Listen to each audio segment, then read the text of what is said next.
మధ్యప్రదేశ్‌లోని ఇండోర్‌లో జరిగిన ఒక షాకింగ్ మర్డర్ మిస్టరీ ఇది. తన భర్త నల్లగా ఉన్నాడనే కారణంతో ఓ భార్య చేసిన ఘాతుకం ఇది.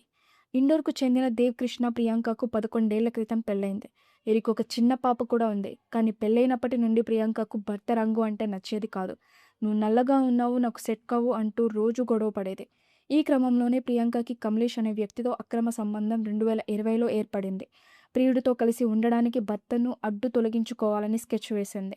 ప్రియుడిని ఇంటికి పిలిపించి ఇద్దరూ కలిసి దేవ్ కృష్ణని చంపేశారు. హత్య తర్వాత పోలీసులకు తప్పుదోవ పట్టించడానికి ప్రియాంక ఒక సినిమా లెవెల్ డ్రామా ఆడింది. ఇంట్లో ఉన్న నగలు, డబ్బు దాచేసి దొంగలు పడ్డారు, నా భర్త చంపి దోచుకెళ్లారు అని ఏడవడం మొదలుపెట్టింది. కానీ పోలీసులు సీన్ అబ్జర్వ్ చేయగా ఇంట్లోకి దొంగలు వచ్చిన గుర్తులు లేవు. ప్రియాంక ఫోన్ కాల్స్ చెక్ చేయగా ప్రియుడితో ఉన్న సంబంధం బయటపడింది. పోలీసులు తమ స్టైల్లో విచారించగా భర్త రంగు తక్కువని, ప్రియుడి కోసం ఈ దొంగతనం డ్రామా ఆడి హత్య చేసినట్లు అసలు నిజాన్ని ఒప్పుకుంది. కేవలం రంగు కోసం 11 ఏళ్ల బంధాన్ని, భర్త ప్రాణాన్ని బలి తీసుకున్న ఈ భార్య ఇప్పుడు ప్రియుడితో కలిసి జైలు ఊచలు లెక్కపెడుతోంది.